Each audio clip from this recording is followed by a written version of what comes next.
welcome to another year in Planet America's Situation Room. I'm John Barron. I'm Licciardello, and once again in 2026, we have a situation. New polling shows President Trump's approval rating continues to drop. He has just fallen off a cliff. Major protests across the U.S. playing out at this hour. Demonstrations against ICE and against President Trump's immigration crackdown. Trouble at home and abroad, Trump's polls are taking a battering as criticism mounts. And Minnesota's considering whether to charge immigration agents with murder. Our guest tonight is the state's lead prosecutor, Mary Moriarty. The US state of Minnesota in the upper Midwest has long been known for its progressive politics. Liberal luminaries from Hubert Humphrey and Walter Mondale to Ilhan Omar and Tim Walz all hail from there. It's also been ground zero for protest movements like the Black Lives Matter movement following the police killing of George Floyd in Minneapolis in 2020. So it's not surprising then that Minnesota has become a flashpoint for protests against the Trump administration's campaign to round up illegal immigrants, led by the Immigration and Customs Enforcement Agency, known as ICE. Tonight, despite the brutal cold, a massive crowd of anti-ICE protesters flooding downtown Minneapolis. ICE has been operating in Minnesota since December, but things escalated in early January when a video was posted by YouTube content creator Nick Shirley. Potentially the largest fraud scandal in U.S. history is taking place in Minnesota, as literally billions of dollars have been funneled through Somali-ran fraudulent businesses. So much fraud it could actually almost replace the entire GDP of Somalia. Not sure what that has to do with it, but Nick Shirley is a 23-year-old self-styled citizen journalist, and he wasn't just accusing Somali American-run childcare centres of fraud. He claimed this scandal goes all the way to the top. These fraudsters have worked hand in hand with the Minnesota government as they enabled billions of dollars to be given to fraudulent businesses underneath welfare purposes. Some of this money eventually landed in the hands of terrorist groups in Somalia like the Al-Shabaab. That 43-minute video went viral on conservative social media, and while a lot of what Shirley claimed is unproven, some say really just MAGA propaganda, there is some truth to it. Weeks earlier, the New York Times reported that dozens of Somali Americans had made small fortunes by setting up companies that billed state agencies for millions of dollars worth of social services that were never provided. Prosecutors say 59 people have been convicted in those schemes so far, and more than $1 billion of taxpayers' money has been stolen. Governor Tim Walz says the judicial system in the state is dealing with it, but the scandal and the chain of events it set off has been damaging enough for him to end his re-election campaign. In fact, he says he won't run for any office ever again. Never again. Democratic Senator and potential presidential candidate Amy Klobuchar has now jumped into the race to replace Walz as Minnesota's governor. Meanwhile, the state's anti-ICE protest exploded in early January after the White House responded to that Nick Shirley video by sending an extra 2,000 agents into the state on the pretext of cracking down on that corruption. Sure seemed like a pretext to me, at least, John. Welfare fraud, as you say, a real issue in Minnesota, and yes, the Somali community is involved in it. But almost 58% of the Somalis in Minnesota were born in America. And out of the 42% who were born overseas, 87% of those are now American citizens. So there are almost no illegal immigrants in Minnesota to investigate. Why are they sending 2,000 ICE agents there? That's about 4 times as many immigration enforcement agents as their local police force. And that's just the ICE agents. There's about another 1,000 Customs and Border Patrol officers there as well. Why? Why not send the IRS or the FBI, the guys who actually investigate welfare fraud? That would make sense. Not what the Department of Homeland Security is calling the largest DHS operation ever. How's that going to eradicate fraud, John? It doesn't pass the sniff test. No, it would seem not. And the day after those ICE agents were ordered into Minnesota, This is what happened. As agents approach the driver, the 37-year-old woman begins backing up as one agent has his hand on the door handle of the vehicle and the other arm appears to be reaching inside through the car window. At the same time, there is an agent on the front left corner of that SUV. That is the agent who fires his gun. First, it appears to be through the windshield, the following 2 shots through the open window. Renee Good, a Colorado-born poet and mother of 2, died from her wounds. President Trump defended the ICE agent's actions. She was a agitator, probably a paid agitator, but in my opinion, she was an agitator, a very high-level agitator, so professional. There is no evidence to support that claim. The agent who killed Renee Good claimed that he feared being run over and he acted in self-defence, but more videos soon emerged which seemed to paint a very different picture. That's fine, dude. I'm not mad at you. In her final seconds alive, Renee Good can be heard telling ICE agent Jonathan Ross that she has no issues with him as he walks around her car stopped in the street. The killing of Renee Good made news around the world and triggered more protests. Growing numbers of Minnesota citizens were filming ICE operations as they stopped more cars and arrested more people in the streets. And then, 2 weeks after Renee Good's killing, came this. 37-year-old nurse Alex Pretti was shot and killed by Border Patrol in Minneapolis Saturday morning while protesting federal immigration enforcement. Video of that shooting suggests that Alex Pretti, who was also a 37-year-old American-born citizen, had been restrained by ICE agents before he was killed.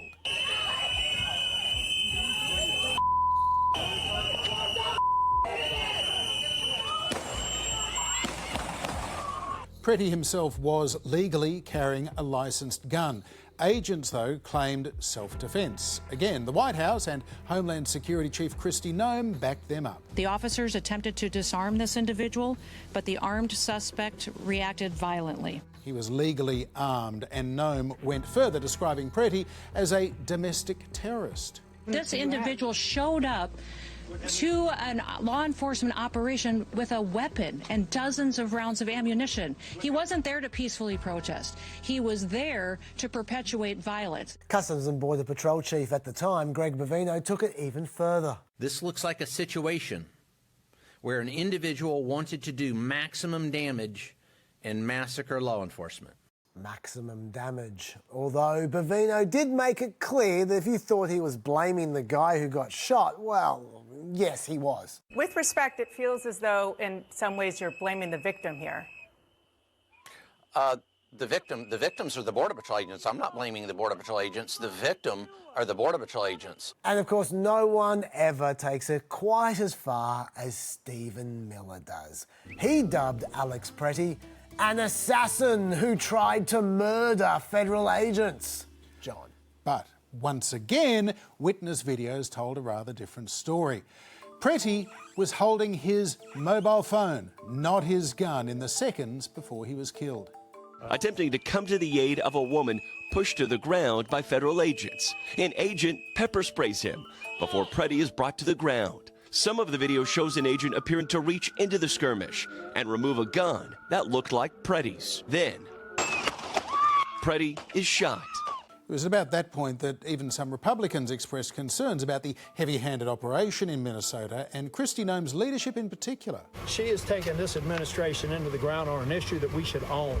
We should own the issue of border security and immigration, but they have destroyed that for Republicans. Something that got the president elected, they have destroyed it through their incompetence. President Trump is standing by Kristi Noem for now, but that other face of the ICE operation, and also a favourite of the president, has taken the fall. Protesters taunted Border Patrol Commander Greg Bovino outside his hotel as news broke that he has been booted out of Minneapolis by order of President Trump. And while President Trump is still questioning Pretti's motives, his tune is changing. Very, very unfortunate incident. I don't like that he had a gun. I don't like that he had 2 fully loaded magazines. That's a lot of bad stuff. And despite that, I say that's a very unfortunate. Unfortunate indeed. The agents who shot Alex Pretti have been placed on administrative leave, but there is more where they came from. Extra funding and aggressive recruitment has seen the number of ICE agents in America more than double in the past few months to 22,000 nationally. And these incidents suggest, at the very least, they lack the training and temperament for their mission. It does seem to be an issue, John. These new ICE agents you're talking about are only getting 47 days training in their academy. That's a shorter time than pretty much any other law enforcement officers in America. The Minnesota police, for example, get about double that training. And honestly, even the old guard of immigration enforcement, they weren't too crash hot themselves. Customs and Border Patrol officers get arrested for misconduct 5 times more frequently than other federal law enforcement officers do. And in fact, get this, Customs and Border Patrol officers get arrested for committing crimes at a higher rate than illegal immigrants do. So America's not exactly sending their best. Now, add to all that, the environment that we're talking about here is very big on brinksmanship, very low on nuance. Take Alex Pretti himself. This is how the left talked about Pretti when he was shot. This is like the perfect guy. Alex Pretti is the guy you would want to date your daughter, the guy you would want your son to grow up to be. In fact, on MS Now, they even aired an AI-altered photo of Alex Pretti that glammed him up. This was Pretti's original photo, and this is what MS Now ran with. This time it was 37-year-old Alex Pretti, an ICU nurse who cared for veterans. Donald Trump and his cabinet, his administration, are demanding once again that you not believe your eyes and ears. Well, maybe you shouldn't believe your eyes, because these are the two photos next to each other. People were also circulating this supposed photo online of the saintly Alex Pretti helping out veterans, where the guy on the left there was apparently missing one of his prosthetic legs, and the flag behind them has the wrong number of stripes. These AI-generated photos, they're becoming a problem. So, we've got St. Alex, right? That's why Trump started to change his tune. But then the pendulum swung when this video came out from 11 days before Pretti was shot.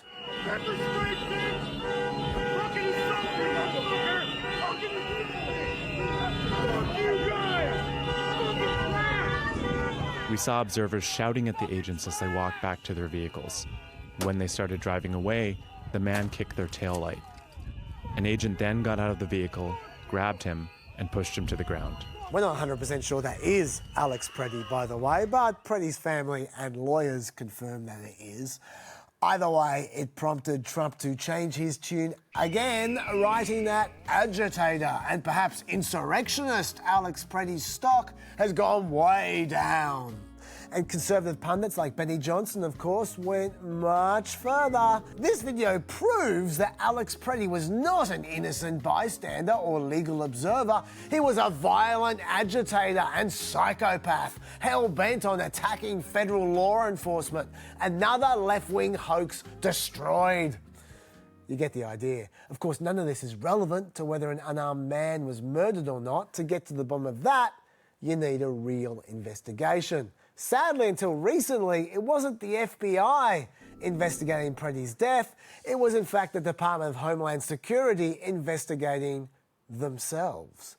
And federal agents were refusing to give even the most basic information to the local police at the scene of the crime. And in fact, the feds blocked the Minneapolis Bureau of Criminal Apprehension from even having access to the crime scene. At one point, amazingly enough, a Trump-appointed judge had to hand down an order stipulating that the feds shouldn't destroy evidence. Thankfully, that does appear to have all changed somewhat since Trump got rid of Greg Bovino and started responding to all the bad publicity. The FBI has apparently taken over the investigation now, and they apparently are working with the local police. And maybe there might even be more needed reforms happening soon, fingers crossed, because funding for the Department of Homeland Security happens to be currently up for a vote in the Senate. So we'll see what kinds of concessions the Democrats can negotiate over the next 2 weeks. But, John, let's say that there is a real investigation, and let's say these ICE officers come out badly. Is it even possible for an ICE agent to be criminally prosecuted with murder under this administration? Good question. Yes, because Trump's Department of Justice aren't going to be charging anyone. You can be sure of that. And if you think the next Democratic president is going to charge them, just wait till Trump pardons these ICE officers, which I'm betting he's going to be doing sometime over the next 3 years. Okay, what about suing the ICE officers in civil court, like happened with George Floyd's killers? Well, George Floyd's killers were local police. So they were covered by the Ku Klux Klan Act from 1871, which allows you to sue officers for civil rights violations. But one group is exempt from that legislation. That group is federal agents. In 1971, there was a Supreme Court case called Bivens that supposedly allowed federal officers to be sued under certain circumstances, but Bivens has since been almost entirely overruled. And according to Judge Don Willett, redress for a federal officer's unconstitutional acts is either extremely limited or wholly non-existent, allowing federal officials to operate in something resembling a constitution-free zone. Not very encouraging, but our next guest is hoping that these officers could be made accountable under state law. Yeah, that's the hope at this stage. Well, we are joined by the Minnesota state official who has jurisdiction over all homicide investigations, the attorney for Hennepin County, Mary Moriarty. County Attorney, welcome to the program. Thanks for joining us. Can you give us an update on the status of your homicide investigation and indeed yet whether you've been able to identify these mask-wearing ICE agents involved in these killings? We have not been able to identify them so far, but today they were identified by ProPublica. We obviously have to independently confirm that, but I really had no doubt that they would be identified at some point. As to our investigation, we had opened a public portal asking the public to send any videos that they had or any other type of evidence or witnesses. We have huge response to that. We have a team that's been going through all of that and then putting it together. So I'm optimistic about the direction of our investigation. County Attorney Moriarty, let's look at federal court for a second. In your view, is there any way to work around the Ku Klux Klan Act seemingly excluding federal agents from being sued in federal court for violating civil rights? Absolutely. Let me separate civil lawsuits from criminal charges. So I'm the prosecutor in Minneapolis and all of its suburbs, which is called Hennepin County. And anytime somebody breaks the law, shoots and kills somebody in Hennepin County, violating a state statute, I and my office have authority to prosecute. So we can prosecute. The barriers here are that, unlike in the past, our state BCA, Bureau of Criminal Apprehension, is not being allowed to participate in the FBI investigation, although we now know that the FBI is not doing an investigation on the Renee Good case. But any federal defenses would happen if we charged. I anticipate that they would try to remove the case to federal court, and we would have to litigate that. But there's no such thing as absolute immunity, even though that's what you hear the administration claim. So, as we understand it, there is no FBI investigation into the first killing involving Renee Good. There is a civil rights style investigation from the Department of Justice into Alex Pretti's death. Are you experiencing any obstruction, deliberate unhelpfulness, or just inactivity at this stage? Well, I would say unhelpful or obstruction in a sense. When Alex Pretti was killed, our BCA went to the scene to process it, just as they normally would. They were physically blocked from the scene by federal agents who were standing a couple of feet apart with long batons. That is why we got a search warrant. The BCA drafted a search warrant. We made sure a state judge was available to sign the warrant. And still with a warrant to search the scene or to analyze the scene, the federal government would not let the BCA in. That's actually why we went to federal court that afternoon, filing a lawsuit and asking the court to order the federal government to preserve evidence. That was granted Saturday night. And so we have not received any cooperation. In fact, the federal government has obstructed our state BCA from doing any kind of investigation. That doesn't mean that they aren't doing investigation, because they are out there interviewing witnesses, gathering video and that kind of thing. But the federal government has not been helpful at all. And in any event, no matter what they're doing on a federal level, we are going ahead and doing our investigation with the BCA. And I'm pretty confident that we're going to have enough evidence and information to be able to make a decision about whether to charge or not. County Attorney, you mentioned the obstruction that state authorities have faced from the federal agents in investigating this so far. Is it possible to chuck a bit of an Al Capone here and to get them for taxes, so to speak, rather than for the major crimes, and try and get them, if you can't get them for murder or for one of the serious crimes, try and get them for obstructing police duty or not rendering medical aid or something like that? Yeah, it's interesting that you mentioned that because we do have obstruction under a statute. We do have failure to render aid. Those are relatively minor charges. So right now we are really focused on the homicide, which is actually what our medical examiner called it. That's legal medical term, not like was it a murder kind of thing. But we're focused on whether we can prove beyond a reasonable doubt that they did indeed cause the death of Renee Good and Alex Pretti, and that we can disprove beyond a reasonable doubt the defense of they were acting as a reasonable police agent would. So it's a two-part test. That's what we're focusing on. Given the slight legal quirk of a state law-based prosecution potentially being moved to a federal court, do you have an understanding as to what the implications for that might be? Should you prosecute? Should there be a conviction? Can the President of the United States still lay down a pardon under federal law? Absolutely not.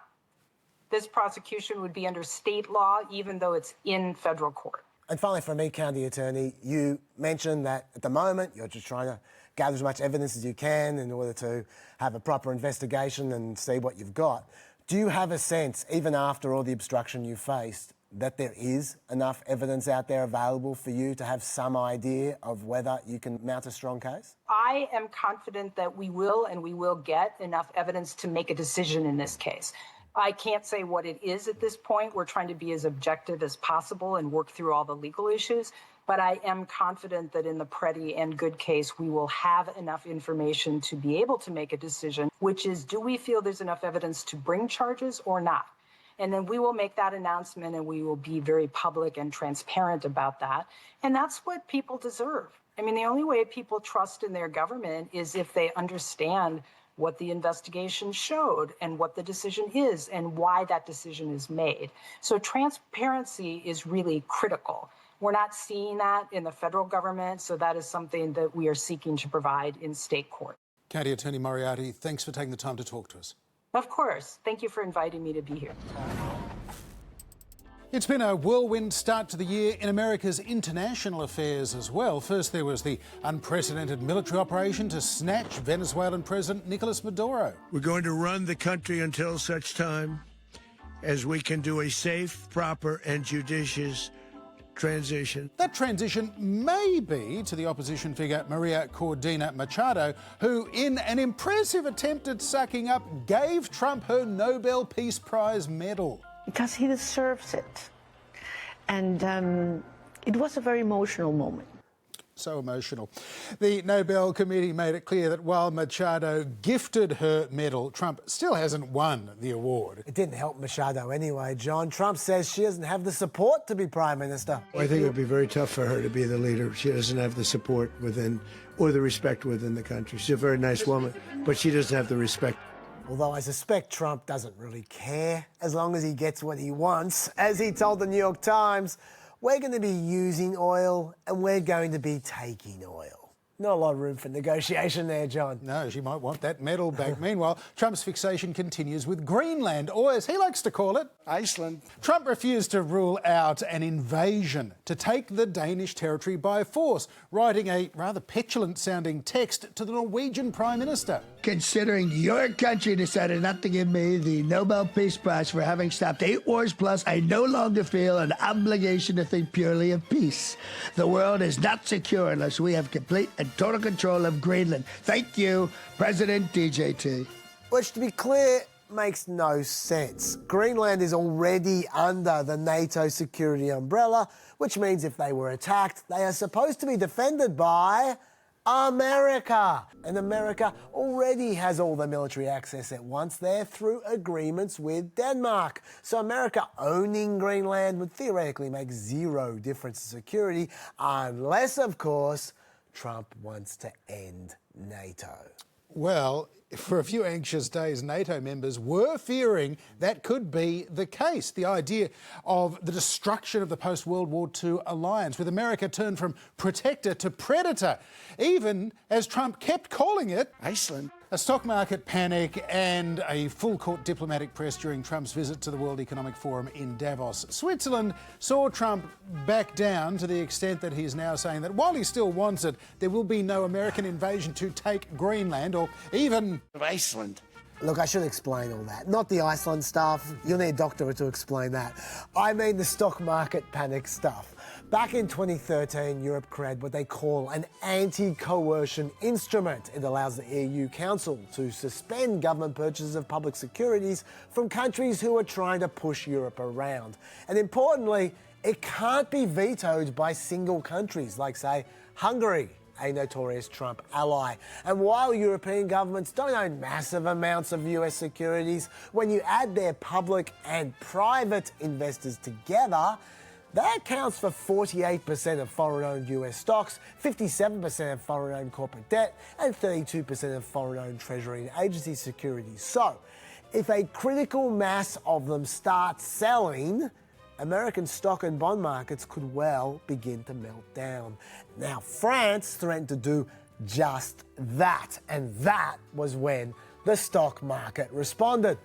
That also happened to be the moment that Trump stopped fooling around with Greenland. Not a coincidence, I'd suggest, John.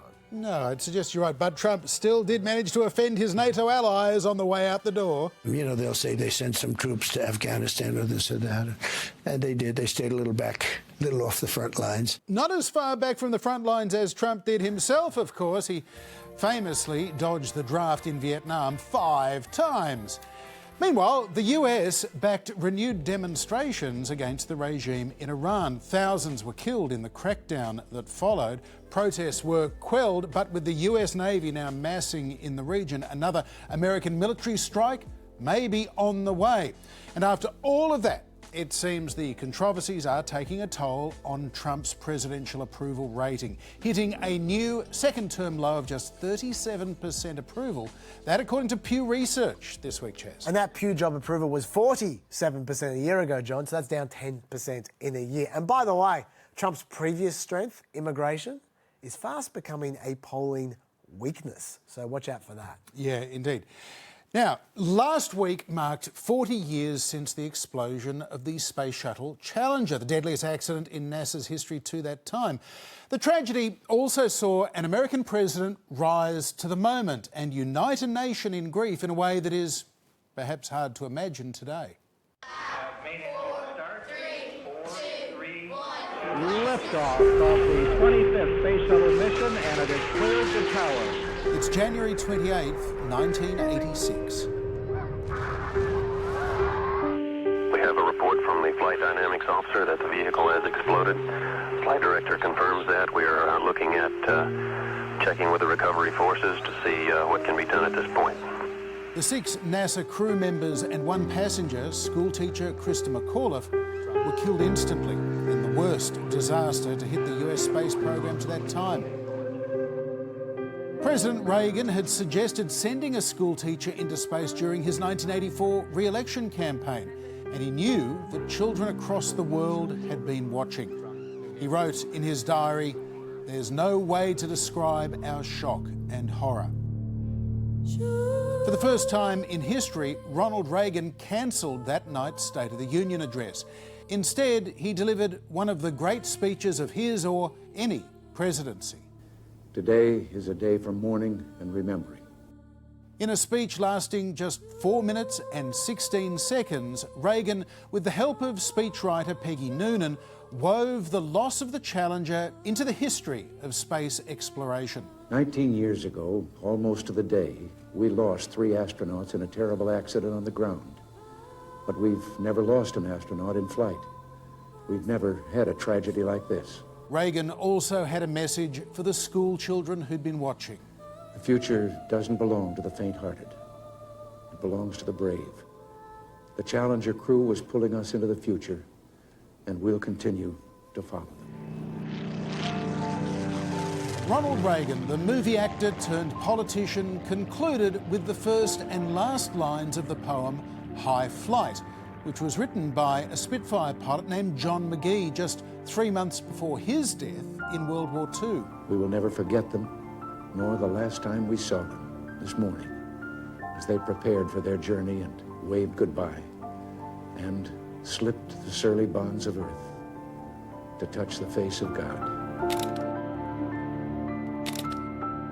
In leading the nation in grief and finding purpose in loss, Ronald Reagan had perhaps the finest moment of his presidency.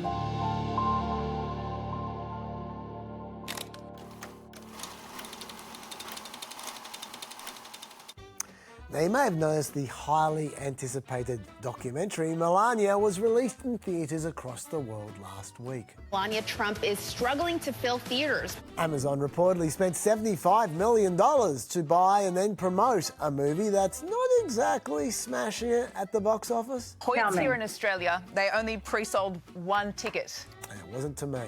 Now, cynics say this is just an attempt by Jeff Bezos to suck up to Donald Trump. But hey, who knows? This could still be a success. They just need to use some of Trump's marketing genius on the movie's merch. Here we go again. Attention, Melania fan! Head to the snack bar now for your special Melania popcorn bucket, showcasing all her facial expressions. It comes in 2 delicious flavors, butter and Venezuelan oil. Then wrap your tiny hands around a limited edition Melania cup, specially designed to keep away unwanted lips. And remember, every ticket to Melania comes with Melania pepper spray to douse your own eyes. It's ICE agent approved. Melania is playing now and running again 2028, whether you like it or not. It's going to be huge in Abu Dhabi, I suspect. That's it for Planet America. Thanks for tuning in. We'll be back next Monday night at the regular time of 9:35 p.m. And you can catch us anytime you like on ABC iView, YouTube and Facebook. And Pep's going to be back too at the end of the week, right there. Bye-bye.